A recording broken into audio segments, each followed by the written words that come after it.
All right, welcome back to another episode of the Karter Cast. I'm your host, Karter Baughan.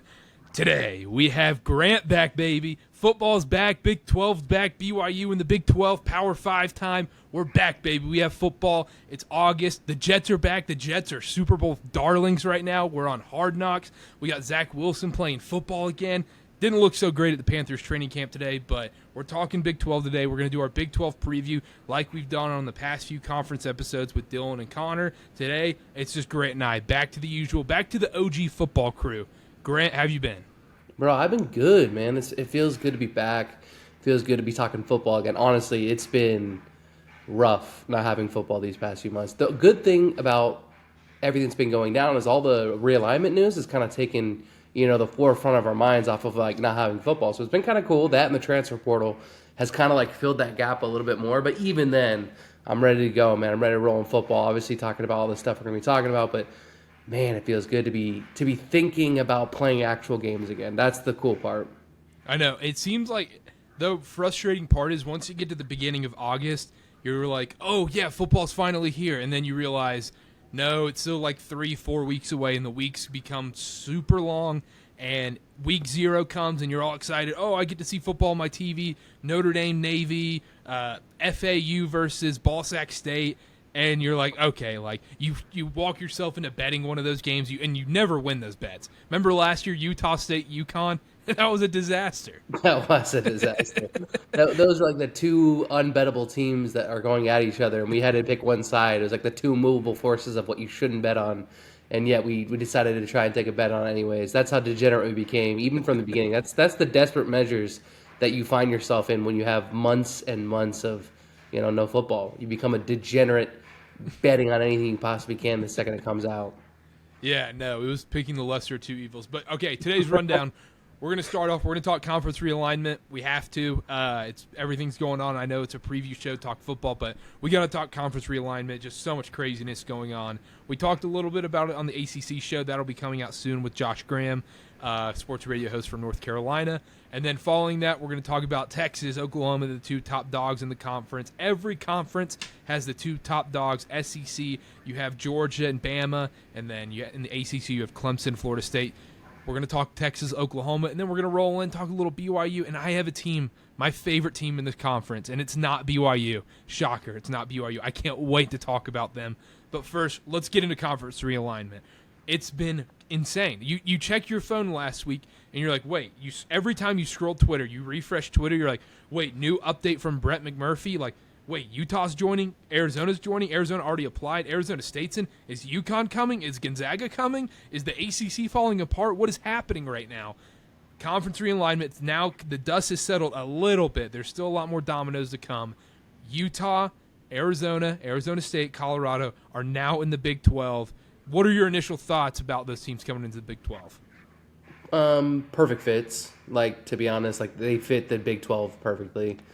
Oregon and Washington, as much as the Big 12 would have wanted them, and they would have, believe me, they would have taken them in a heartbeat. They don't fit. They don't fit the Big 12. They're not like that team. Like, could you imagine Oregon playing a Big 12 schedule? It just doesn't. It just doesn't ring true to me at all. That always seemed like. But does a Big 10 schedule ring true to you? No, it doesn't. You're 100% right. It doesn't either. But even less so with the Big 12 for some reason. I don't know. There's just something weirdness with that.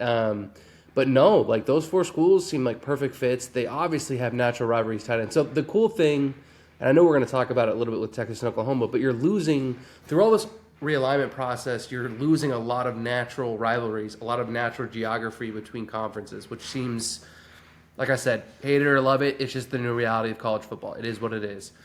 But in this four corner schools, what they keep calling, Arizona, Arizona State, Utah, and Colorado, the four corner schools being added to the Big 12, you have two natural rivalries now in the Big 12. And I would argue that the Holy War, BYU versus Utah, would go number one or number two in best rivalries in that conference without the Red River Showdown or whatever it is called, right? The Texas-Oklahoma game. So like you're looking at the number one rivalry, in my opinion. Again, like I said, I know we're biased in that sense, but just from the sheer history and the competitiveness of the game, maybe not so much this past decade, but over time, like the all-time for sure. it's just a really, really cool thing to see. At least that is preserved, some natural rivalries, which again funds and drives college football like that. That's what gets eyeballs, like natural rivalries, like the end of the season games. Like those games are super important to the longevity, the health, the growth of the sport. So I'm glad to see that happening. That seems cool to me. I think the Big 12 solidified themselves as the number three conference in my opinion. Like I don't really know how ACC is going to be able to survive this onslaught of FSU wanting to take off. I'm sure Clemson's right behind them, right? The ACC just kind of is with their grant of rights, how they locked themselves in for such a long time. Like I don't know how they can stay competitive with that kind of grant of rights locked in for an extended period of time. So what's interesting about the grant of rights deal is we talked to Josh Graham yesterday, and he was kind of breaking it down more so for us people with dumb football brains. So the ACC thing is, the problem is these Clemson and FSU's. There's not really a way to get out of it besides paying $500 million, Mm-hmm. and is paying $500 million and getting a loan out from J.P. Morgan or something worth it to move to the Big Ten? Because the other thing is the SEC isn't going to poach Clemson or Florida State, because guess what? Essentially now ESPN owns the SEC, they own the ACC, and I guess Big 12 is kind of weird, right? They have like half Fox Sports and half ESPN, but SEC and ACC, they're the same team now. They're basically, it's not quite a relegation system, but SEC's League One and then ACC's League Two essentially, because they're on the same team. It's basically Fox versus ESPN now, and it's not really the conference part of it. Now, if would it be worth it to go to the Big Ten, make $50-60 million? Maybe, but it's honestly kind of splitting hairs there, because you got to pay $500 million, so you're honestly stuck in this deal in the ACC. Yeah, it feels a lot to me like just being at the right place at the right time more than anything else, right? Like just these schools. That's BYU. BYU, perfect place at the perfect time. I mean, they got that. We talked on a different show or whatever. Talked to some of the people from BYU. They said we literally got that call. We made sure the paperwork was real, and we signed it without even blinking. Yes, and then they were an independent for that reason, which independence brought a lot of things that really sucked for sure for years and years and years. But one of the best things about it was obviously you could schedule with those contingencies that if you ever got invited to a P5 league, you could just drop those schedules and then join right away. Which we're seeing now the issues with San Diego State, SMU, like all these teams. I guess not so much as SMU, but any Mountain West school right now that has massive buyouts. Right, SDSU just went through it where now they're going to owe $30+ million to leave the league. Right, if they wanted to leave the next year. So just crazy buyouts that people are getting locked in, crazy grant of rights deals that were signed for years, mistakes made. I mean, the Pac-12 made mistake after mistake after mistake, not going to getting jumped by the Big 12 to make their deal. The Big 12 secured their grant of rights deal, secured themselves with ESPN and Fox, right? Linear streaming or linear TV instead of streaming, right?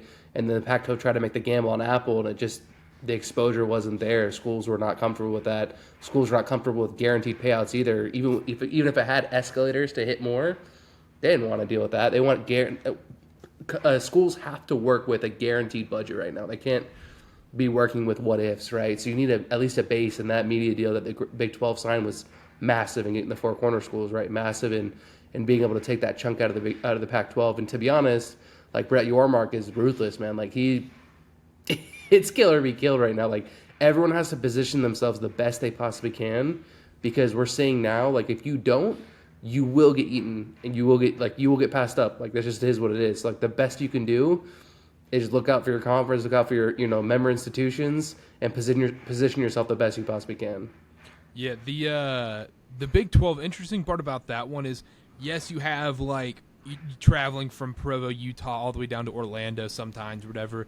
I'm sure they'll create a pod system or a division east-west type thing.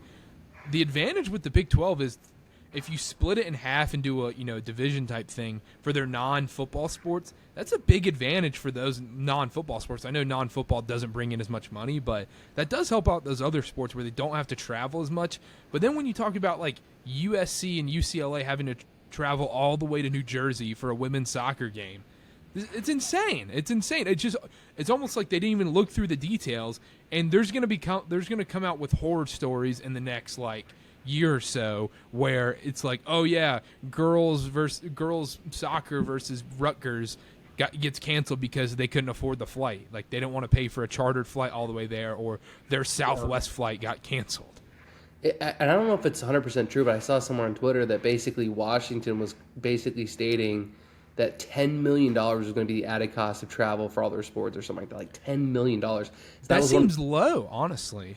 I mean, even if that is, right, even if it's the right number, low, whatever it is, like $10 million is what we're looking at for increased travel costs. Like, that's insane. So that's what you're looking at, and that's what they were brought up to the Big Ten when they're going back and forth, right? To kind of go back and forth to see what kind of cut they could get. They're trying to get a little bit more for travel. It's just crazy, man. Like, the state of college football where geography does not matter whatsoever. It's about what conference you're in now at this point. That's literally all that matters. It's like just conference. It's just like what conference are you in? Because the geography at this point has gone out the window. Going back to the Big 12 with BYU and Utah now together in the Big 12, real quick, BYU fans who were like, I don't want Utah in the Big 12 or whatever, like, come on, man. Like, that's coward talk. That you're being a wuss, man. Like, you're being, like, okay, they were petty. Utah fans suck. BYU fans also suck. Guess what? You want to play each other. Now the rivalry is real, as big as it's ever going to be. It's going to immediately shoot to, like, even before it was a big rivalry when it was the Mountain West, even independent. Now that it's a Power 5 rivalry, I guess Power 3 now, it is going to be way up there. Thanksgiving Day, like Thanksgiving weekend, like it's going to be awesome. I just can't wait for that. I had to mention that. 100%, and conference implications, like actual, like you mentioned earlier, I guarantee there's gonna be a pod system, so they will play each other, and those games will matter for the outcome of who comes from the West or who comes from whatever pod they're in, right? Like it's going to matter, 100%. It's going to matter. So those games will not only take on like a regional like significance, they'll take on a national significance in the fact that now they're playing for titles, right? For Big 12 titles at that point, if they got to that point where they both were that good, right? I'm not saying they're going to be playing for Big 12 titles every single year, but the concept is there, right? That they could potentially lead to, right? The team that wins that game in late November is getting a Big 12 berth, right? And in so a chance to play for a national title because of the expanded playoff. So there's just all that too that makes it really interesting to see what they're going to do with like how many teams they're going to have, how many teams that each conference gets. Like it's very intriguing. It's super interesting to see where college football is going right now. Last thing I'll touch on, there's another thing I want to talk about. We can do it another time. Is talking about how eventually, like these kind of go hand in hand, but the long-term play in this all. First thing is, I feel like first off, football is going to break away. It's going to be its own entity because none of this makes sense. But the issue is Title IX. Like, how does Title IX affect all this? And eventually, they're going to figure out a way. They're going to find a loophole into making football its own entity, and then basketball can now be a regional thing. All these other sports can be regional things again. I think that's the future because back to the long-term play, this does not seem like it's going to be a great play because I think viewership numbers will go down. Yes, everybody's always going to watch football. Yes, people love college football, but the product is going to suffer in the long term. Eventually, people are going to get tired of seeing UCLA versus Iowa. Yes, you do get that one Oregon-Ohio State game a year, but does it make up for the other 8 Rutgers versus USCs or Rutgers versus Washingtons? Yeah. No, 100%. I think you're right there. And, like, it's the only thing that makes sense to me that football breaks away and kind of does something. Because the fact of what it is right now, like you said, it's just you can get away with the crazy conferences that it is. But regionality has to be there. Like, there has to be some sort of, like, semblance of a region or, like, some proximity for these other sports. Because it's crazy, bro. It's going to be nuts. So we'll see. But either way, as the dust has settled a little bit for conference right now, like I said, I know there's still going to be more dominoes. Like, we'll see what happens with Stanford, Cal, if they end up in the ACC. I've heard stuff with that. It's crazy. But, like, I really like where the Big 12's positioned. I really do. I really like where they're positioned. I like the conference or the member institutions that they have. I think it's a very tight-knit conference. And the cool thing about them is nobody really wants to poach them, and they're not going to be additive to these massive contracts in the SEC, in the Big Ten. So they're not going to get poached. Like, they're not going to move the needle, right, for these massive contracts, which even Oregon and Washington did. They're taking a smaller cut. So it's like basically at this point, it seems pretty solidified where that conference is. So I don't foresee too many people trying to poach them from like SEC and Big Ten. I just don't see it because I don't think they move the needle financially. Yeah, and then going back to the long-term play of it all and the future of it and traditions and all that. The Big 12 is in such a good spot where it has the regionality part of it. Like, even BYU Colorado, obviously, like, not a rich rivalry or anything, but, like, that will become something. Even these little games will become something. Like, Duke-NC State isn't the biggest rivalry in college basketball, but it's a big one where it is, and it becomes this fun game. And people are going to be drawn to the Pac-12 the viewership numbers are going to skyrocket over the years. I think it's just gradually going to go up and up and up and up in the Big 12 because it's going to be exciting football. And also, they have the advantage of every single time slot is going to be owned by the Big 12 too. Yep. I know SEC, Greg Sankey came out and said, it doesn't matter. We don't want to own the West Coast time zone. People are going to want to watch us, which is true. Everybody's going to sit there every single Saturday and watch the 3:30 Eastern CBS kickoff. No matter what. I guess it'll soon be the ESPN kickoff. But every single Saturday, everybody's going to watch that. But what happens when sports betting becomes this massive market now? It's going to be legalized in almost 40 out of 50 states eventually. It's going to be this huge thing. When it's 8:30 Eastern, who are they going to go to? Are they going to go to, a night game, UCLA Rutgers? Or are they going to go to, oh, crap, Arizona versus Utah? That game sounds awesome. Mm-hmm. It's way more interesting. It's way more compelling, like you said. You'll have some West Coast battles just because of the fact that, Oregon, Washington, USC, and UCLA are there for the Big Ten. But for the most part, like you said, fun football, it's going to be found in the Big 12. To me, it feels like what was the AAU or the American Athletic Conference or AAC or whatever? Yeah, like it feels like that, but like on steroids, right? Where that was like a super fun conference, but now it feels like. That was like an XFL thing, though. Like, it was fun for a little bit. You're like, oh, SMU's beating Marshall 52-45. Like, This is sick. And it was, but the problem is, maybe the problem was those games just kept getting broadcasted on CBS Sports Network. Anytime a team gets broadcast on CBS Sports Network, you're like, oh, we're doomed. Like, I feel like they're capped at the number they can, like, of viewership they get. Like, we can't get past 100,000 people. Like, nope.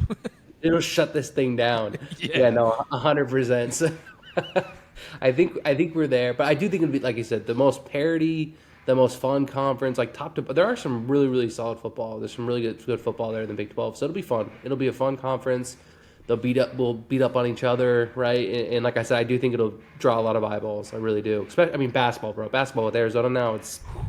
I can't wait.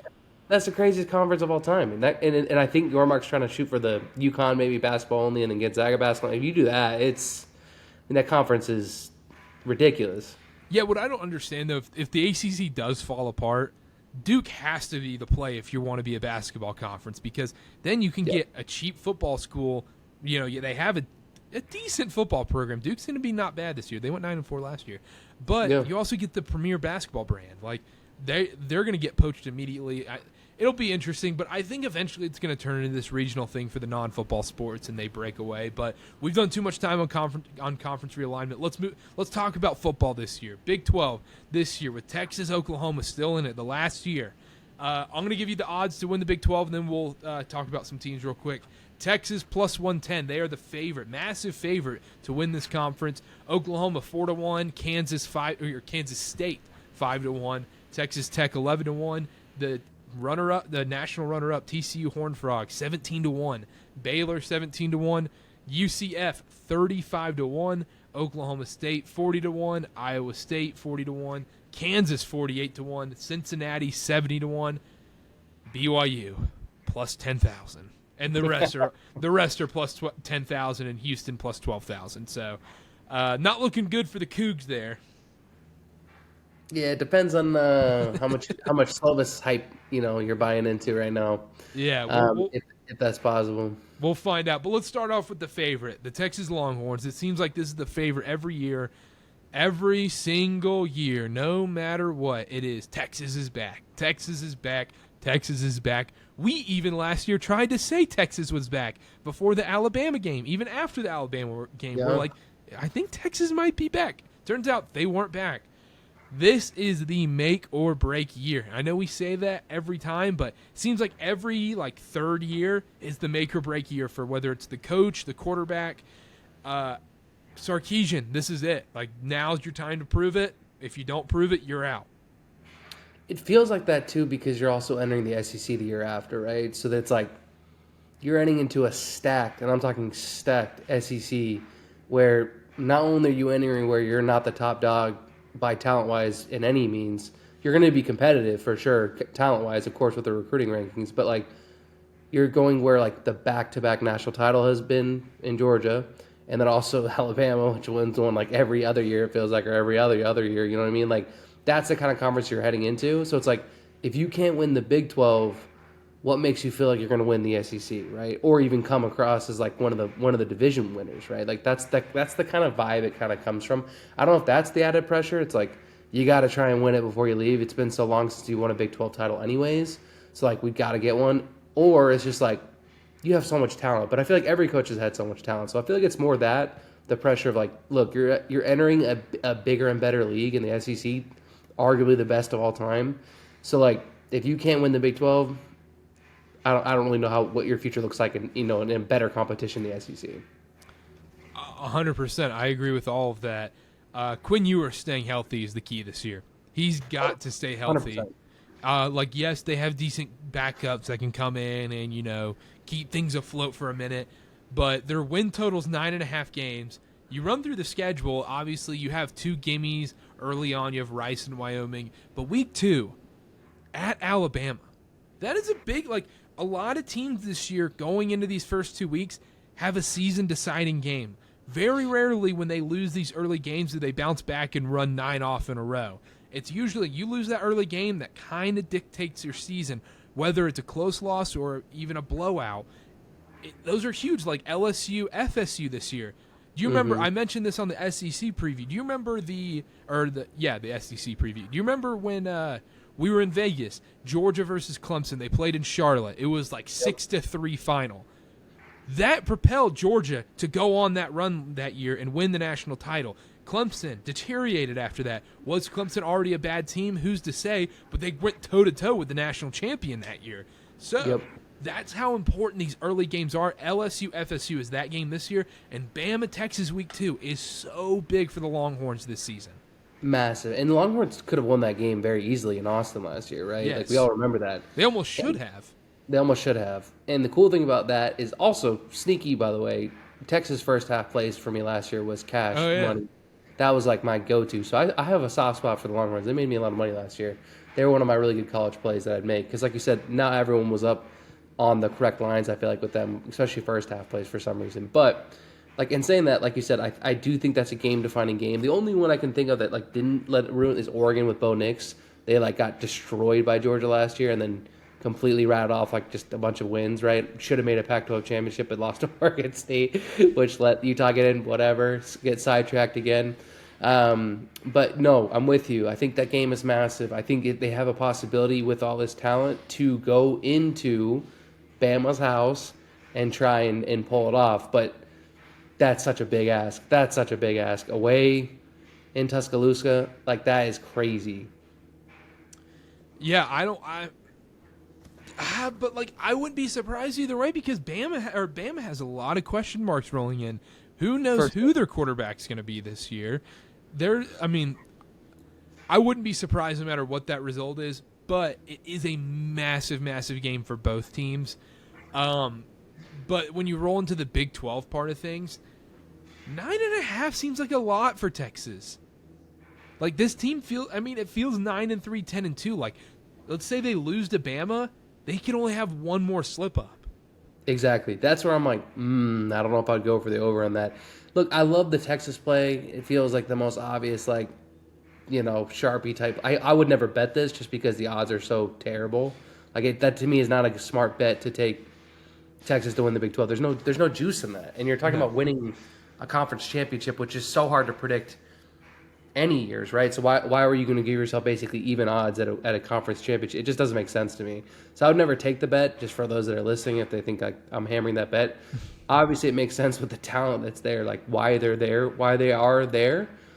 But I don't know, man. Big 12 football to me screams like shake up, weird stuff happening. That's why I have my pick to win it, and I can't really wait to talk about him. I don't trust the chalk pick, like oh yeah, they have the most talent. That just is what it is. I don't trust that chalk. at all. Like yeah, little play on words there. But I definitely would not hammer somebody that's almost even money. It just doesn't make sense to me. Plus, at the end of the day, Big 12 just seems like it's going to be chaotic. I don't know if they're going to get the benefit of the doubt with Big 12 refs. Just throwing that out there, whoever's refs they are, going because they're leaving. Who knows? There's just weird stuff at play. I don't trust like that. Yeah, and the other thing too is like you mentioned with like you don't want to bet on a conference winner at like even odds or like barely above plus odds or whatever, unless it's like a Michigan. Like I really trust this Michigan team this year in the Big Ten. I know we're not talking to Big Ten right now, but like Michigan is so good. They returned everybody. They won last year. They went 12-0, 13-0. Like I could. That's a different story. Like they only have that's me is more proven than Sark is, right? Exactly, and that's the different thing is. One, Sark isn't proven, and we've seen year after year the Big 12 is just crazy. You don't know what's going to happen. It's literally draw a name out of a Santa hat and see who you get. Straight up, and like West Virginia, like at the end of the year, like yeah, they got beat up all year, but then they're playing like teams close. They're playing teams hard. They're almost winning games. Like you do not know game in game out who's going to win. Now when you're playing Michigan Rutgers, like dude, Michigan is going to beat them by 100 points. Like Rutgers is terrible, right? Like those games, Indiana. You have maybe two gimmies. Illinois. You may have maybe two full blown gimmies in the Big 12. Like I would say Houston and maybe I wouldn't even say BYU is in full gimme. I would say Houston's probably the only gimme on their schedule. Like I'll run through it really quick, but in the Big 12 real quick. At Baylor, Kansas, Oklahoma, at Houston, BYU, Kansas State, at TCU, at Iowa State, at Texas Tech. All of those games seem like they could be within 10 points. And they lost to a lot of those teams last year and have lost to a lot of those teams, right? Like, that's the crazy thing is, like, I know we're saying Texas is back. How could you – I would never – like I said, I would never put a bet on these guys to win the Big 12. I just would never do it. There's no way. There's no way we're on the same page here. With all that being said, wouldn't be surprised if they did win it. Let's move on to the other team moving on to the SEC, Oklahoma. Dylan Gabriel at quarterback, Brett Venables, or I can never say his name right. Second year for him. Everybody's like, okay, this is the year he gets everything right. He gets the defense right. Everything's going to be, full go with him. Like with the Texas thing, I almost trust this Oklahoma team to hit their total more just because they have an easier non-conference. They don't have to play at Bama. They have the same win total, but their first three are Arkansas State, SMU, Tulsa. Yeah, they should win those three, even though Tulsa's a much better program than they've been in the past, right? And they should start 4-0 and at Cincinnati week 4. Yeah. No, yeah, and their conference schedule, you can name it off, but it's pretty easy compared to a lot of other people's.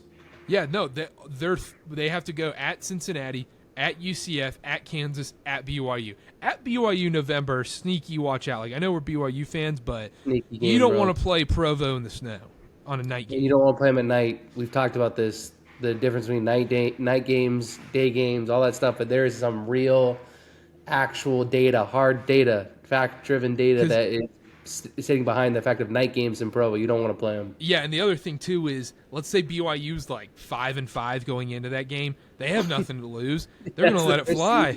That's their season. That's their season, bro. That's literally what it is. So, yeah, I mean, for the most part, their schedule's pretty, pretty Big 12 friendly. Let's put it that way.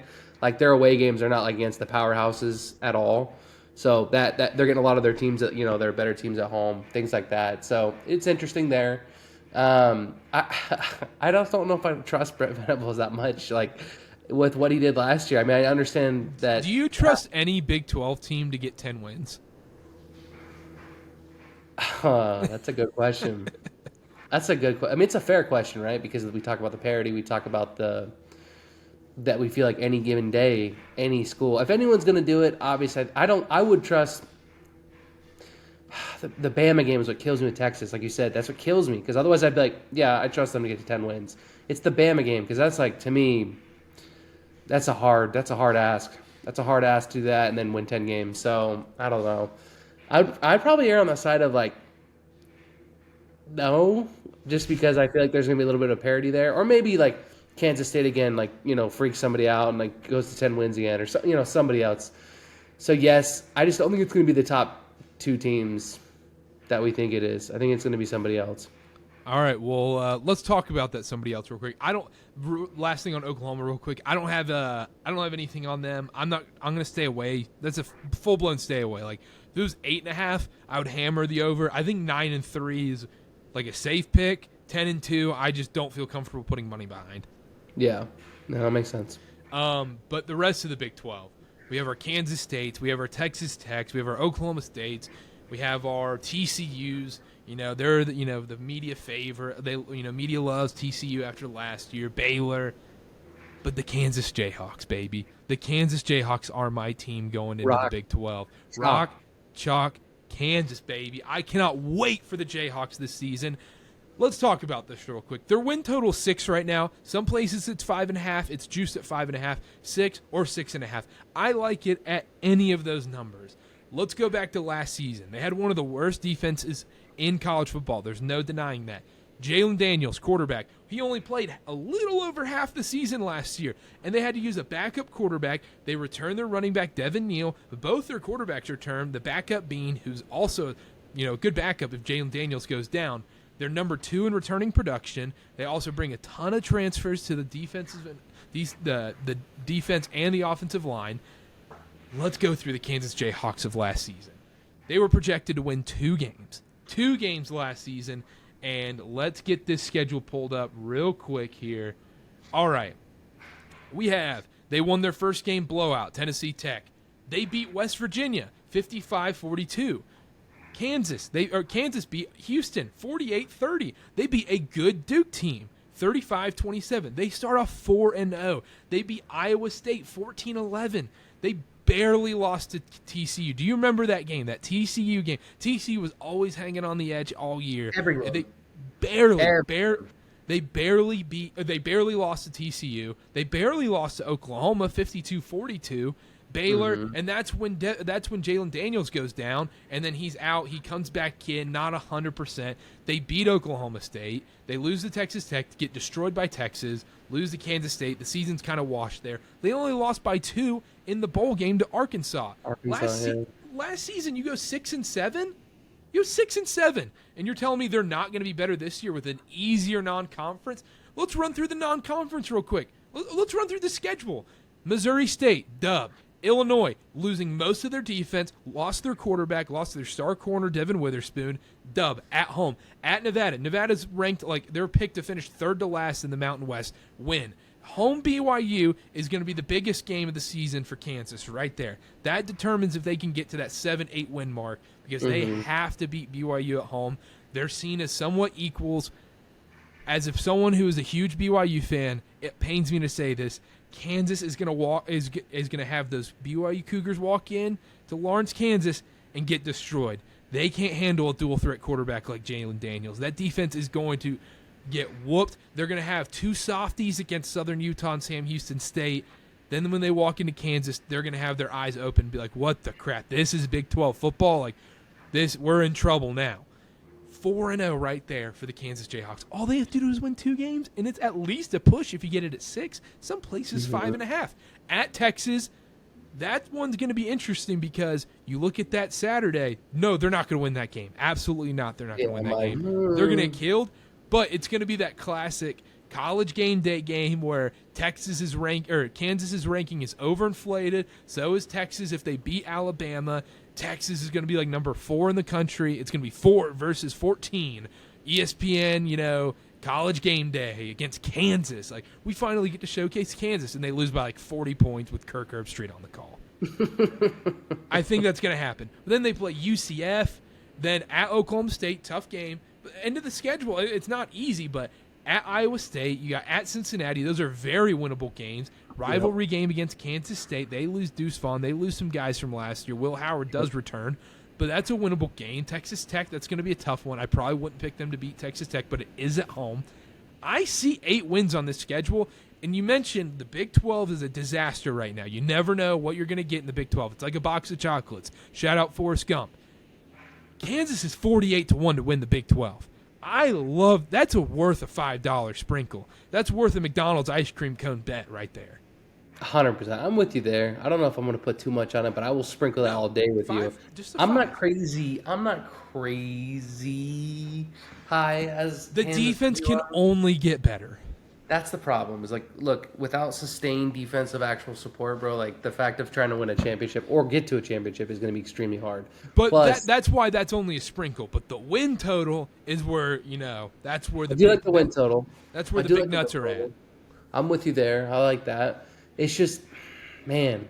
You hear the name. No, you know what it is? You hear the name Kansas football, and you're like, I can't. I physically can't. No, that's my point against the bet is that everyone's now woken up against that idea that Kansas football sucks. That the fact that, right, like I think I'm against the fact that everyone kind of sleptwalking against, like, oh, this is the team that we always just beat. Like, this is Kansas football. This is a joke, right? This is a joke of a football program. They're not a joke of a football program, and they've completely changed and revamped their program. So I think that surprise factor that got a lot of teams early on, I don't think they're going to have that advantage anymore. I do think that matters because I do think a lot of people in the perception, these guys, how they prepare, they're like, this game's a joke. Like, we destroy Kansas every single year, right? So I do think that is going to hurt. I don't think it's going to matter that much. Like I said, I think people prepare pretty hard regardless of the name. But there is definitely a factor, like you said, people see Kansas and they used to be like, that's an easy dub. That's 100%. That's a good point against it because then now you have game film against Kansas is the key right there. Is you know what you're going against. 100%. But I just think Jalen Daniels is that good. There's a reason he was picked Big 12 preseason all first team. Yep, and I think preseason offensive player of the year, whatever it was, right? Yeah, like he's that good. He's that good. I'm not saying he's not that good, but like you said, you're winning. You are that focal. You're that focused on that player. That's what scares me. It's like not.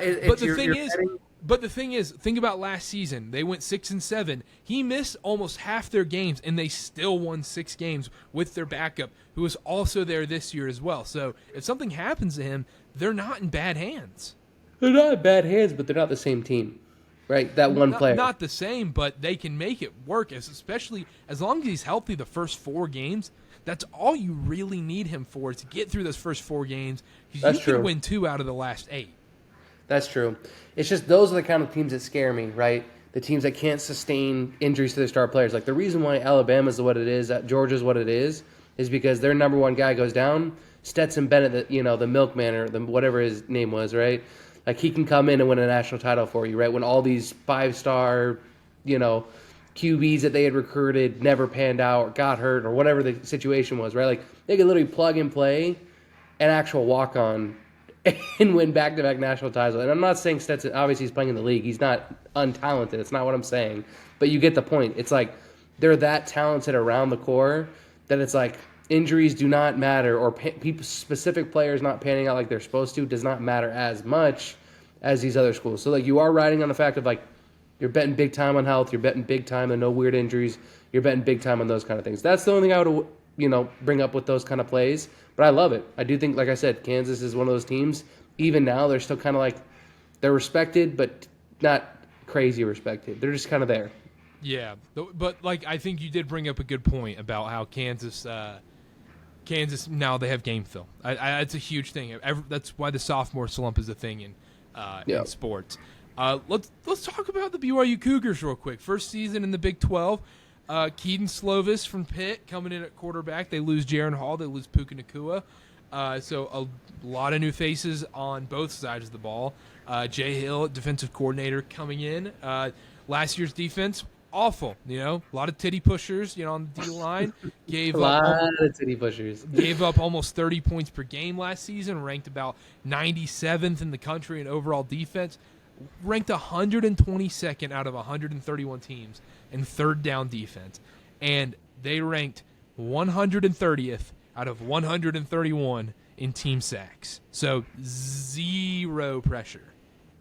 Yeah, the drop 8 model with 0 pressure was the motto, right? The bend don't break, but bend and break every single third down until they scored a touchdown was kind of the motto of the defense last year. Aiden Robbins at running back from UNLV. The win total, depending on where you get it, I've seen it from 4.5 up to 5.5.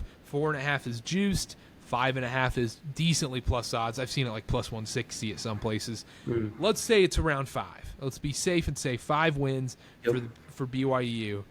Obviously, we're biased. Obviously, we know a lot about BYU. I've been going to some of the practices. Let's get your thoughts first. Over or under for the BYU Cougars? I would lean more now over with the current reporting we're hearing of Slovis. So it kind of came down to that. I'm a huge believer in Aiden Robbins, by the way. I think he's going to be an absolute stud as a running back. I think that is essential to a team's success, especially in a league like the Big 12, where you're going to have sustained run game every single day, every single game. You have a player like Aiden Robbins, which the key will be being able to rush for 1,000 yards in a P5 schedule instead of a G5 schedule, right? That's kind of the trick there. But going back to the Slovis stuff, like we're seeing some good stuff out of practices, right? I mean, you're there on the ground floor. I'm seeing like all the insiders reporting that good stuff. And if that's the kind of player he is, I think they can eclipse 6 wins. I really do. I think they can become bowl eligible. I really like that play. Now, if he got hurt, that's where it gets. That would be in big jeopardy for sure. That's the thing about Keaton Slovis and the injury concerns is being at practice. The number one thing you see, this offensive line is NFL size. I mean, these boys are huge. I'm a larger fella, 6'6", 6'1", decent weight, not great, working on it, getting down, but these dudes could swallow me. I mean, these guys are ginormous. This guy's like 6'8", 6'6", all on the line, 300-plus pounds. They're moving quick. So he's going to have plenty of time to throw the ball. The receivers are, I think it's the most underrated receiving group in Power 5 right now. They are going under the radar. I think they can make a lot of noise in the receiving room. Slovis is going to have a lot of time to throw. Aiden Robbins is going to have some big holes on the offensive line. It's going to be a lot of BYU overs this year as long as Slovis can sling it. That's the thing is the offense to me has never been in question, right? It's the offense I trust 100% that maybe not every year, but every regular, every other year maybe. The past 3-4 years, it's been amazing. Yeah, it's been top tier, actual Power 5 offensive, production and output, right? Like offensive line, quarterback play, running play for the most part, running back play for the most part, and receivers, like you said, sneaky good. Not amazing, but sneaky good. They're not going to get the accolades, the Big 12 accolades, like a lot of these other schools are going to get, like Texas. But man, there's some sneaky good players there. So I'm with you there. I think the win total, it just depends on how much we're buying into the improvement on the defense, because the offense is going to score points 100%. Like in the Arkansas game, for example, last year, they're going toe for toe. BYU was even in the lead, in some points, but you knew once they got stopped a couple of times with how bad that defense was, it was over. The game was over. There was no chance of them coming back because they would score every single time against this defense. It was that bad. Yeah, absolutely. Real quick, running through the schedule, because that's what you're kind of comparing it to, is first 2 weeks, Sam Houston, and then Southern Utah, easy wins. At Arkansas, at Kansas, tough games. Maybe win the Kansas game if you're an optimist. Mm-hmm. Let's say it's 2-2. The biggest game of BYU season is Friday night, Big 12 home opener, ESPN against Cincinnati. The entire season resides on that game. You have to win that game against Emory Jones in Cincinnati. You have to win that game, especially we talked about this, off podcast, on a short week for Cincinnati. They're traveling from the East Coast to the West Coast after just playing Oklahoma. And I know it's cliche, but also altitude at night in Provo, Big 12 home opener. Going to be a rowdy crowd, sold out crowd at Lavelle Edwards. That's going to be one of the best atmospheres in college football all season. It's going to be incredible. And their coach has already basically put out the fact that he hates the idea of playing on a short week. He's already kind of thrown it out there as I hate this. I'm not a huge fan of this. And I'm like, all right, man, if you're already putting that out there, to me, that's blood in the water type vibe. They've got to take advantage of the fact it's a short week. They've got to take advantage. It's, home game in Provo. So I love that game. I think they have to pull that one. Like you said, Scott Satterfield. That's who I had to make sure it was. I had to get stats department on it. Scott Satterfield's the Cincinnati coach who was saying that he's a loser anyways. He was the one who left App State and was like, I'm not leaving App, all this crap. So no, yeah, they already sound like they're like, yeah, whatever, we're gonna lose that game, The excuses are there, right? At least that's the thing. It's like, oh, I hate short weeks. I can't believe that. He's like, that's what stuck out to me when the Big 12 schedule was announced. Like, that was the game. I'm like, not Oklahoma at home. That what didn't stick out to you? Like the short week traveling to pros? Like, come on, man. So yeah, that to me is like, all right, like you're already kind of putting excuses in the water. There's blood in the water for sure.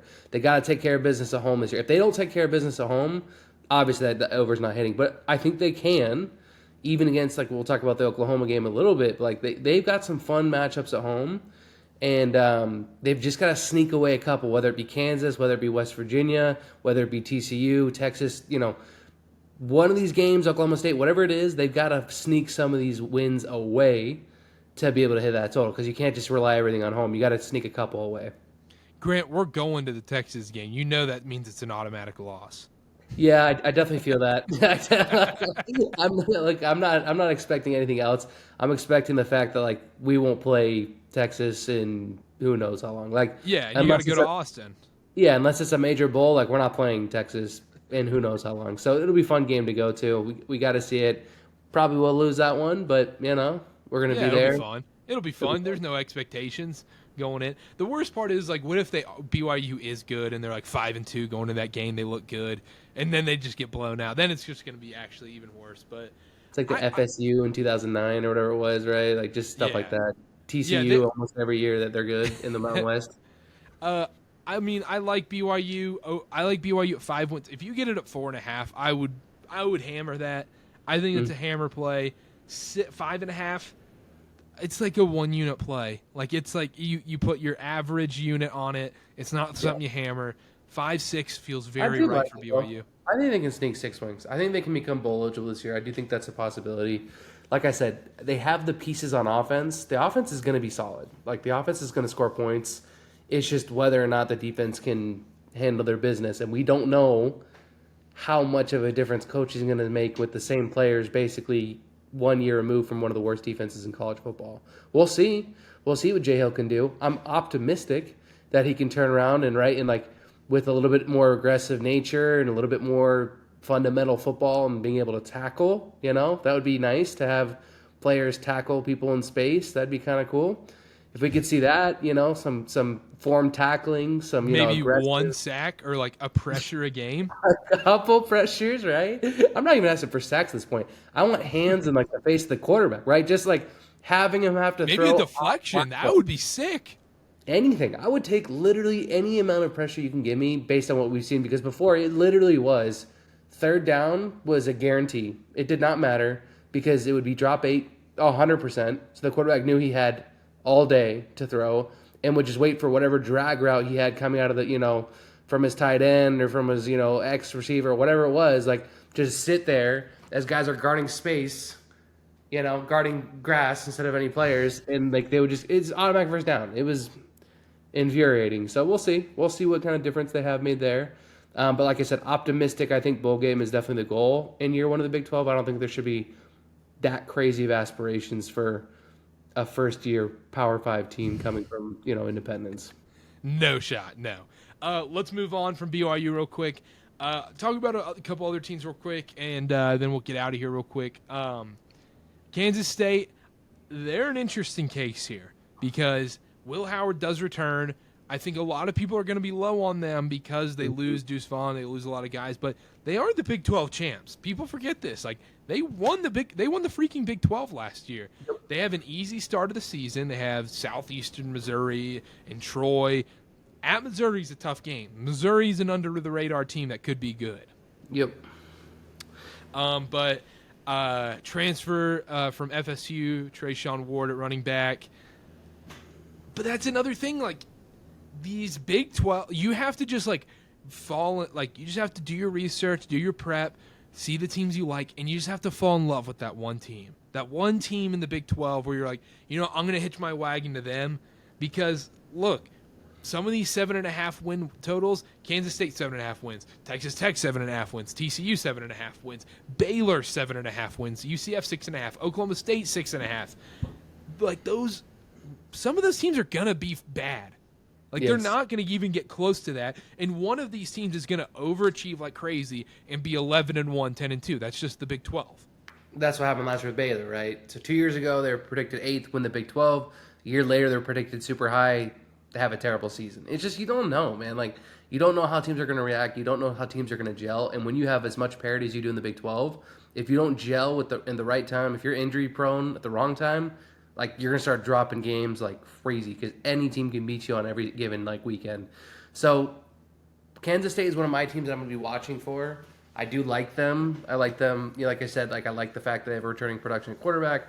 I like a lot of their pieces. I think they're kind of like a gritty team, so I do like them a lot. If I was gonna play, a random team to win the Big 12, I think it might be again Kansas State. We'll see. It's like not the trendy pick, obviously, because they just won it, but it's hard for me. And maybe it could be TCU just because they have so much like influx with transfers and stuff like that. So I might go with that. The problem with TCU is I think there is going to be a little bit of a championship hangover from last year. With Max Duggan losing that, right? And you lose a lot of guys from last year's team. And also, I think the most underrated part is offensive coordinator. Or, Garrett Riley's gone. He's at Clemson now.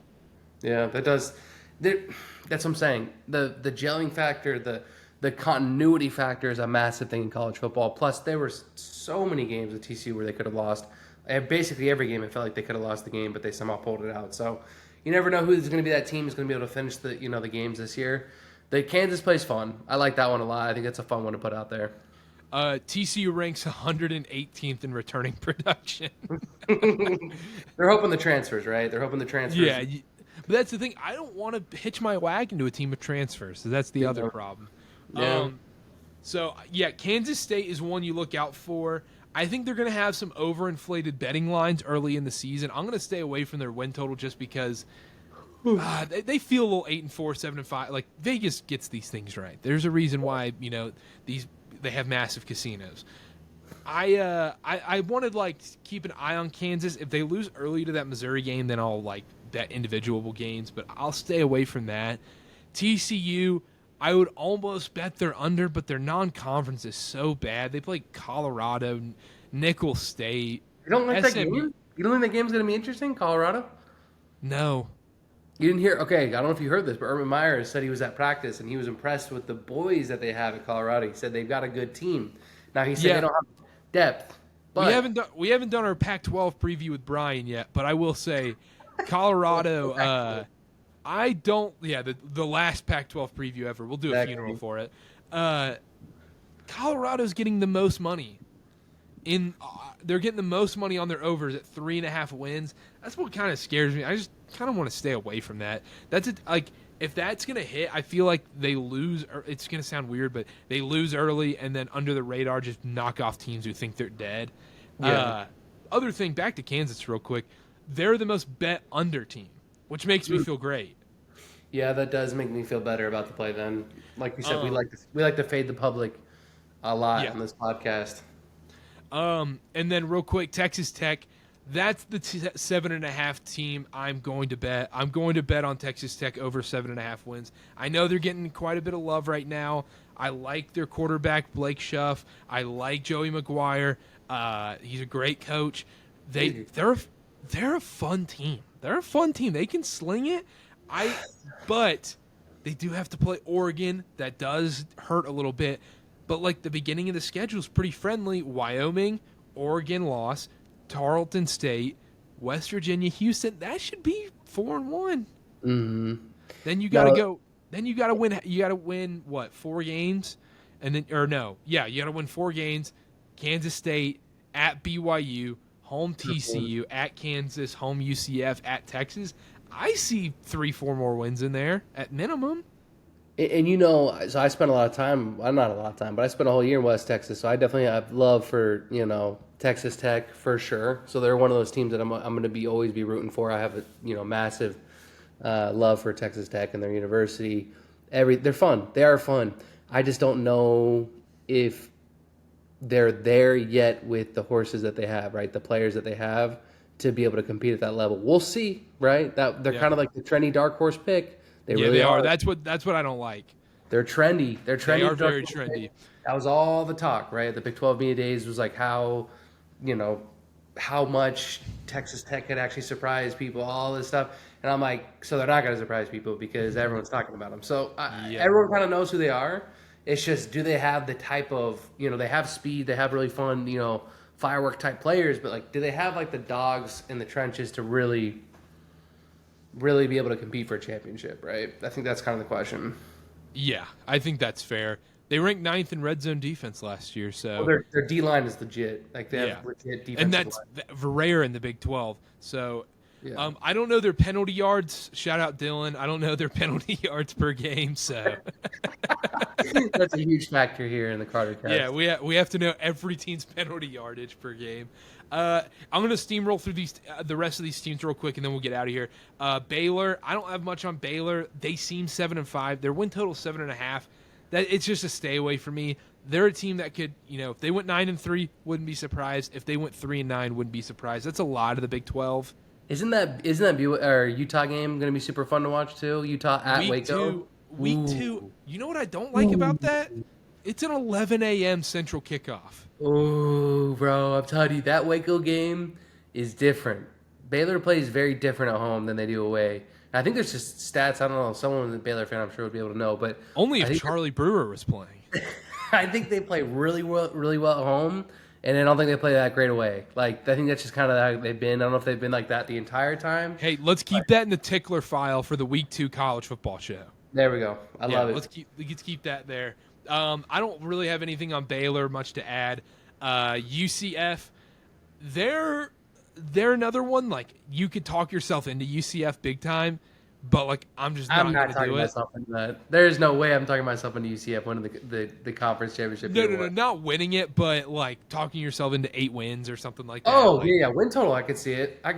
Maybe it's at 6.5. Like you could you were like, oh yeah, Plummer, he's going to be good, from Ole Miss, blah blah blah. By the way, UCF is going to be good. They're going to be a contender in the Big 12 moving forward. They will be able to recruit in Florida. They will be fine. Yeah, that's true. Yeah, that's why. Like, I was talking with someone. Like, UCF's a great ad. The Cincinnati one is where I'm a little like skeptical about adding them in the Big 12. But you're gonna get some spicy people on the feed, bro. Oh, I know. Trust me, Cincinnati fans are crazy. I love Wes Miller, basketball coach from UNCG. There we go. Oklahoma State, their win total 6.5. There's just too many question marks there. Their quarterback is Alan Bowman, it seems like, from Michigan, who's played like 3 snaps his whole college career. So there's way too many question marks there. Their non-conference is a joke, so like that helps. But that's just that just screams stay away. If I don't know who your quarterback is, stay away. I don't get to talk. I don't get to bet you if I don't know your quarterback. But Gundy. You don't trust Gundy? I don't know their quarterback. I need to know your quarterback if I'm going to place money on you. True. So then Iowa State, stay away. I don't have anything to add there. Do you? No. Yeah, okay. Their win total's 5.5. The thing with Iowa State, it's like Matt Campbell. They're like Matt Campbell. And they're going to have one running back that's like, oh yeah, this guy's legit. And then it's like then he kind of disappoints or gets hurt. It's like I don't know enough about Iowa State football to be able to bet on them right now. And based on their last year, they probably can't be that bad. Again, they're probably going to improve. Oh, don't worry. Iowa State is going to lose you money at some point. You're going to bet against them, and then all of a sudden you're like, oh my gosh, like, why did I bet against Iowa State? Of course, this was their bounce back game. I think I lost every single game I had money that Iowa State was involved in last year. Whether they were just like a weird under team. Like, you can never guess their totals right. You can never guess who they're going to play right. The Iowa game every year is gross. Absolute stay away there. I mentioned Kansas. Love Kansas. I can't get enough of Kansas. Rock Chalk Jayhawk, baby. Let's go. Cincinnati, Emory Jones at quarterback, like I mentioned. Scott Satterfield at head coach. Their win total's 5.5 first year in Big 12. I'm not an Emory Jones guy. That's all I'll say. Yeah, and we'll see what their team looks like without Luke Fickell, right? It's like what is this team made of? Like, was it really the coach? Was it the players? We'll see. Like, I think they have pieces based on what they've recruited before, but to bet on them on the over, someone has to suck. The problem is this: someone has to be the team that there has to be 2 4-win teams in this. That's in what this I'm saying. conference. Someone has to lose, and so it's like, like who's going to be that team? It's like, ooh, a lot of people are prognosticating that it's going to be Cincinnati. So we'll see. Yeah, I don't hate that. I also don't hate West Virginia being that team either. If Keaton Slovis gets hurt, knock on wood, that team. Yeah. BYU's going to be that team if Keaton Slovis. 100%. West Virginia, their win total is at 5. Garrett Green at quarterback. Blech, blech, blech. They stink. Stay away. No. But they hear all the noise, Carter, and they're pissed. They're super mad. They played really close at the end of the season. Yeah, woo, yeah. Hey, you know what they always said about, whenever, I love when people use the argument, it's like, oh, we played so well, like, we play teams close in November. It's like, yeah, you know who else does that? Matt Rule. You know who sucks? Matt Rule. It can't be a Carter Cast episode with Grant and I without me trashing Matt Rule. Trashing Matt Rule at some way, somehow. We're talking about the Big 12, and we're still going to talk about Matt Rule. But even though I do think he'll be great at Nebraska over the next few years, but that's a different story. And then last, but kind of least, Houston. Their win total is 4.5. Donovan Smith at quarterback. He's so loose with the ball. I mean, he threw 12 touchdowns and 8 interceptions. But I'll tell you what, all I have on Houston is they play my sweet, sweet UTSA Roadrunners. Meet, week 1. And they're only a 1.5-point favorite. Is that the biggest trap line of all time? Give me the Roadrunners plus 1.5 or the money line. Don't care. I'll probably take an alternate line on the Roadrunners. The Roadrunners are going to be nasty next year. Once again, they're going to dominate Houston. Give me UTSA already. That's your little week 1 preview. You want to get a little early line action? Bam! Hit UTSA plus 1.5. Yeah, take a money line at this point. Take a money line. Yeah. UTSA money line over Houston. It's free money, baby. Let's go. Yeah, that's a Carter Cast special for you people right there. Because I'm with you there. I do like that. The thing about Houston is like you have Dana Holgorsen, right? You have a coach that's coaching the Power 5 level, and I think that's what people kind of give him like they have good coaching. It's like, kind of like UCF, like they have Gus Malzahn. I'm like, no, that is a big deal. It does matter. Coaching experience definitely matters. But why have they sucked? Exactly. That's the thing. Is like at the end of the day, it's who you also have as players. Like I can promise you, Nick Saban ain't Nick Saban if you take him outside of like Alabama. Now he would. And that's kind of what we'll find out about this year. He'd be damn good in almost any other conference, but he ain't gonna be, competing for national title. Like you have to have dudes, right? And so, like, when you're not in the Power 5 but the other part of this is we're talking 5 wins for Houston. True. We're not talking about natties. It's just, for me, Houston feels 100% like one of those teams that's going to have to be the team that's going to lose. Like, they feel like one of those teams. I'm going to pick West Virginia as my team because they're I think West Virginia. I think the Big 12. I think Vegas has it right because look at I really think the early part of people's schedules will put them down in a deeper hole. Yeah. West Virginia has to play at Penn State. I mean Duquesne next, but then Pitt, a rivalry game against Pitt, and then Texas Tech. Like that's 1-3 staring you right in the face. Yeah, that's a rough start, and I know they mentioned that in the Big 12 media days. They're talking about how their start is just brutal, and it is that is brutal way to start. And to me, I think there needs to be some uniformity with how teams start their season because to be honest, is there? I think it should just be up to your AD like usual. I mean, why not pick a bad why not pick bad teams? Why not pick a Sam Houston State? But that's what I'm saying. Why is Texas playing Alabama and then some schools are playing the school of the blind? I don't understand. Yeah, that's the other thing. If you're Texas, why are you playing Alabama? It's not college basketball. I don't understand it. I don't understand it. College basketball, you only get rewarded if you play good teams, which is awesome. That's how it should be. But college football, play the bad team. You're already in a Power 5 conference. You go undefeated, you're going to the playoff. Play the bad team. And I think that's why the SEC stays. I think they stayed at 8 conference games, if I'm not wrong, right? They want to stay 8 instead of 9 or whatever it is, and everyone's pissed because they want 9 conference games, and they're like, no, we're in the SEC. You have to get your November New Mexico State game in for Alabama. Your get-right game. True. The game before the SEC championship game. The game you're all of a sudden wait, why are they playing New Mexico State? You're playing Troy? Unless he's playing Troy. You're playing Troy. Am I about to bet Alabama first quarter minus 17.5? It's straight. That's what I'm saying. It's just kind of funny. But I don't know. We'll see. But what's the strategy now with an expanded playoff? Why would you ever take that game? You don't want to take that game. You don't want to play that game until you have to play it in a playoff setting, right? Nope. There's literally no advantage to it. I don't get it either. But all right, before we get out of here real quick, Give me your Big 12 title prediction. So who wins it and who is it? All right, who's in it is Texas versus TCU. Wow. TCU. Yeah, that feels right to me. TCU, really? And Losing TCU all wins that stuff? Oh, losing And all that TCU wins production? it. Yeah. It just TCU kinda- wins it. TCU wins it. What? Yeah. That's a Carter Cast Grant seal right there. Out of nowhere, out of left field, that feels right to me. Texas versus TCU, and TCU wins the championship this year, unlike last year when they very easily could have won it. I'm going spicy here, too. I'm rolling with the Longhorns. I think Texas is back.